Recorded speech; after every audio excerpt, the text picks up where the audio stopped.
for the Jawhead. It's okay versus the Ling. It's okay versus the Masha. It's also good against this Farsa. Now it's gonna be up to how Aura will utilize this. Excited to see the Kufra for sure. But what I'm more excited about is what is Aura's take on the Yisun Shin. On when they were fighting against Resurgence, they were able to defeat them back to back.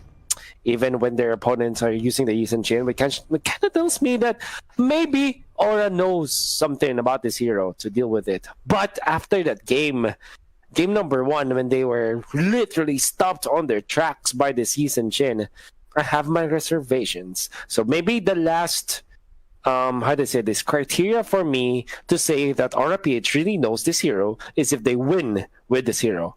And we'll see how that will be the case. Is it going to be Yi Sun Shin wins games? We don't know just yet. It's too early to tell. I still feel like Geekfam might just be able to shut down this Yi Sun Shin quite early as we dive in to the Land of Dawn or the Imperial Sanctuary, depending on the map that you have selected. And I do have the Imperial Sanctuary on me. Yeah, that's you're right. I'm just happy that you know your maps. I honestly don't know which maps, which is which. Land of Dawn is the Jungle League. Basically. Oh, okay. And the Imperial Sanctuary is actually the first one after the rework where, you know, when you still have the blue buff. Yeah, that's right. So big first blood now going in favor of the side of Aura PH. Yeah. And you can see Ramzu trying to steal an orange buff while JP and the gang, it seems like they're securing their purple buff. Their opponent's purple buff, which is great against the Ling. And the flame shot was far too late. JP and the gang already completed the heist. But that was also true with the Dark. Now it's like Ocean's 12, I believe. Ocean's 12, yeah. Yeah, when I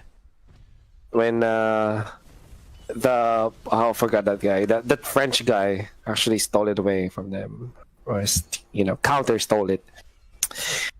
There's a reference out there. I'm sure you know, man. I kind of get the reference, but you don't have the right scene in mind. That's the problem there. But hey, they got the steal. That's what matters, and that's already going to be depriving Yi Sun Shin of any opportunities to get that early spike because he badly needs a purple in the early game. Yeah. About to see how the JP and the gang will look at this. Wow, what a positioning from KLVJ. Well, I like his idea. Instead of going in directly at the middle of that bush, he went onto one side because it gave him a 50-50% chance of surviving that jump from the Ling. And I think that's smart.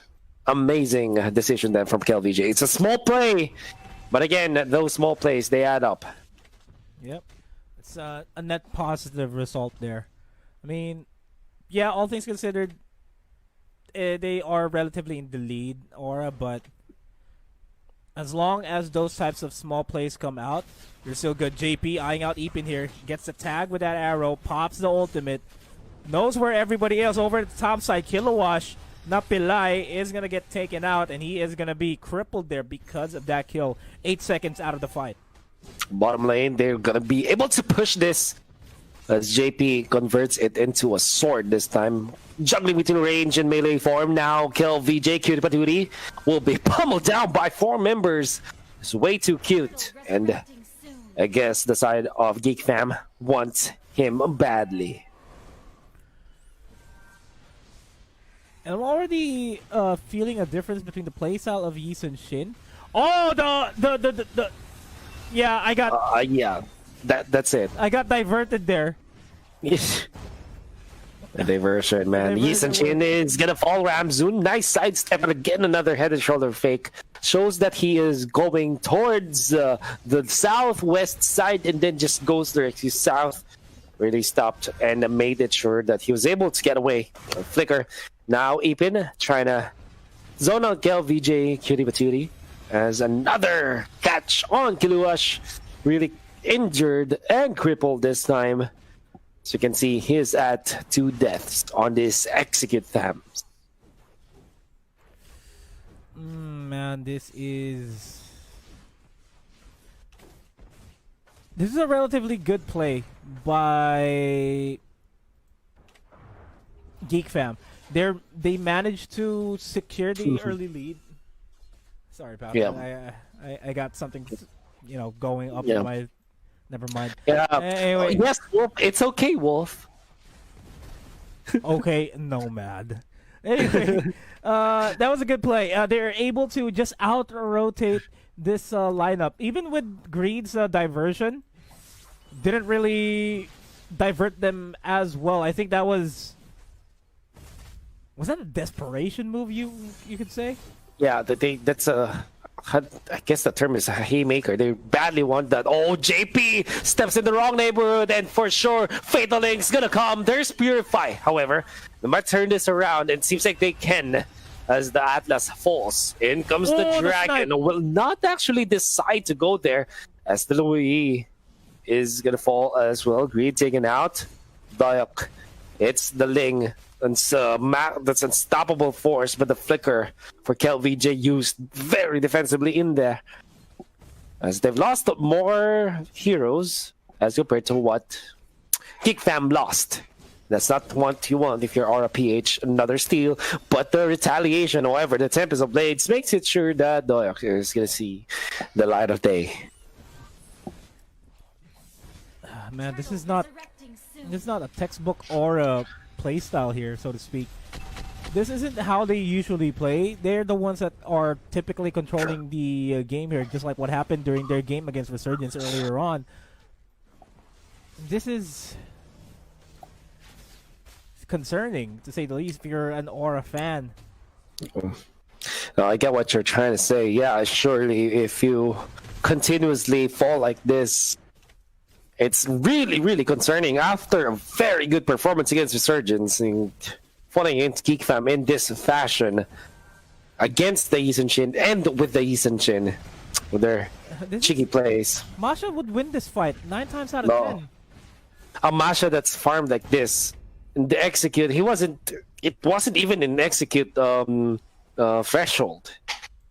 And the Tabs didn't have an item. Demon Hunter Sword was available for the Masha. And you know that will end badly. I wonder why Kiluash actually fought that fight. That we do not know, man.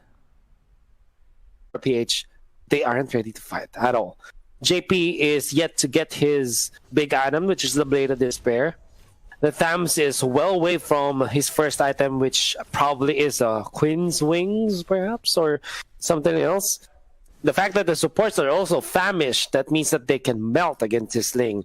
So all I'm trying to say is, it's gonna take a miracle for RPH to survive for 4 minutes. Unless, of course, Geekfam makes the mad mistake.